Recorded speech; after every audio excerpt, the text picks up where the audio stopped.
할렐루야, 10월 13일 월요일 매일 성경 묵상입니다. 오늘 말씀은 역대하 24장 17절에서 27절의 말씀입니다. 이솝 우화에 한 사람이 겨울에 길을 가고 있는데 길 한 모퉁이에 뱀이 얼어 죽어가고 있는 것을 발견했다고 합니다. 그래서 그 사람은 뱀을 불쌍히 여겨서 집어서 자기 품에 넣어주었다고 하죠. 그러나 몸이 녹고 회복된 뱀은 그 사람을 물었고 결국 그 사람은 죽었다라는 이야기가 있습니다. 그 뱀은 자기를 살려준 사람의 은혜를 몰랐다는 거죠. 오늘 말씀에 그런 게 나와요. 오늘 말씀은 요야다가 죽은 후 시작되는 내용을 기록한 말씀입니다. 요야다가 누구입니까? 바로 요시야를 갓난 아기 때부터 이세벨의 칼에서부터 구출해서 키우고 왕으로 옹립했던 그런 주역입니다. 그러므로 요야다는 요시야 왕에게 있어서 정신적인 지주였다고 볼 수 있습니다. 그런데 그 요야다 제사장도 세월은 이기지 못하고 죽었습니다. 그 후에 어찌 되었는지에 관해 이야기가 바로 오늘 본문의 말씀이죠. 17절부터 시작하는데요. 17절에 요야다가 죽은 후에라고 나오죠. 죽은 후에 방백들이 요시야 왕에게 절을 하며 왕이 그들의 말을 들었다라고 합니다. 그것은 아마도 여기 절했다 하는 것은 여러 의미가 있음을 유추해 볼 수가 있습니다. 아부를 했다든지 아니면 큰 재물을 갖다 바쳤다든지 뭔가 왕의 마음에 드는 행동을 했다는 거죠. 어떻게든 왕의 환심을 사기 위해서 무언가를 했단 말이라고 생각이 됩니다. 단순히 절만 한다고 사람의 마음이 움직이기는 쉽지 않거든요. 네. 여러분 앞에서 누가 절만 하면 막 오냐 하고 들어주겠습니까? 아니잖아요. 그 절을 받고 요시야의 마음이 어떻게 움직였냐 하면 18절에 그 조상들의 하나님 여호와의 전을 버리고 아세라 목상과 우상을 섬겼다라고 하죠.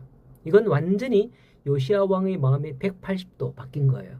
만일 여러분들이 예수님을 하루아침에 버리고 우상 앞에 절을 하게 되는 그런 경우가 어떤 경우에 그런 일이 발생하게 될까요? 누군가가 여러분의 목에 칼을 들이대고 협박을 하면 어쩔 수 없이 우상 앞에 절할 수 있을 것 같습니다. 네. 또는 이번 한 번만 절하면 네게 100억을 주겠다. 이렇게 한다면 절하는 것을 본 사람도 없고 아무도 몰라. 절 한 번만 하면 돼. 이런 조건을 내건다면 여러분은 어떻게 하겠습니까? 어쩌면 눈 한 번 딱 감고 절을 할 수도 있을 거예요. 왜 절을 할 수 있을 것 같죠? 그것은 믿음의 문제인 거예요. 믿음이 연약한 자들은 이와 같은 미혹에 빠질 수밖에 없는 겁니다. 내가 절 한 번만 하면 이게 돈이 생기는데. 성경의 다니엘의 세 친구는 어땠습니까? 금신상 앞에 절 한 번만 하면 자기들의 돈보다도 목숨을 유지할 수 있었습니다. 지금 막 절을 안 하면 저기 풀무불에 집어넣는다고 하는데 절만 하면 돈과 명예보다도 자기들의 목숨을 살릴 수 있는 거니까 얼마나 귀한 겁니까? 그럼에도 불구하고 다니엘의 세 친구는 절을 하지 않았죠. 자기 목숨보다도 믿음을, 하나님을 더 중요하게 여긴 거죠. 그렇다면 요시야 왕은 어땠을까요? 유다 방백들이 절을 하자 왜 그들의 말을 듣고 하나님의 전을 헌신자같이 버리고 아세라 목상, 우상을 섬겼습니까? 이건 생각지도 않은 일이에요. 왜 그랬을까요? 아니 그렇게 요시야 왕이 앞에서 보면 믿음이 없는 왕이 아니거든요. 그렇다면 우리가 이런 생각을 하겠죠. 전에 요시야 왕이 성전 수리도 적극적으로 관장하지 않았나요? 그런 것들을 보면 요시야 왕이 믿음이 없는 게 아닌데 왜 이랬지 생각할 수도 있습니다. 하지만 보세요. 오늘 본문의 시작은 여호야다가 죽은 후에라는 전제를 달고 시작을 합니다. 즉 요시야 왕은 보이지 않는 하나님을 믿었다기보다는 보이는 여호야다 제사장을 따랐다라고 볼 수밖에 없는 겁니다. 여호야다 제사장을 따르니 자연스럽게 여호야다가 섬기는 하나님 편에 서 있었습니다. 이건 믿음이 없어도 충분히 할 수 있는 일이죠. 그런데 여호야다가 죽으니 이젠 요아스 왕이 또 다른 따를 사람을 찾은 거죠. 자기에게 절하는 유다 방백들입니다. 혹시 우리의 믿음도 이런 게 아닌가 생각을 해봐야 합니다. 나는 누구 때문에 교회 다니고 예수 믿는다는 걸 말이죠. 자녀들은 보면 간혹 부모 때문에 교회 갈 수도 있습니다. 부모가 교회 안 가면 혼내거든요. 어릴 때는. 뭐 커서는 어쩔 수 없지만 말이죠. 어떤 성도는 목사님 때문에 교회에 나올 수도 있습니다. 야, 우리 목사님 막 우상처럼 따르고 섬겨요.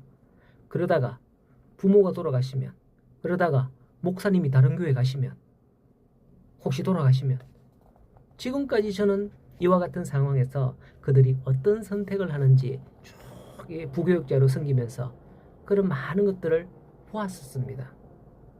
여러분들도 바른 선택을 하면 좋겠습니다. 나의 믿음의 지주 부모가 돌아가시든지, 아니면 내가 정말 그렇게 따르고 섬기던 목사님이 가시든지, 뭐 어떻게 하든 모든 상황에서 우리는 바른 믿음의 선택을 해야 한다라는 거예요. 하나님은 요아스가 하나님으로부터 돌아섰을 때 19절에 보면 선지자들을 보내고 또 선지자들을 보냈다라고 합니다. 왜 보냈을까요? 선지자를 보내사 다시 여호와께 돌아오게 하려고 했다라고 19절에 말씀하고 있죠. 결국 돌아오지 않자 하나님은 20절에 여호야다의 아들 스가랴를 보냅니다.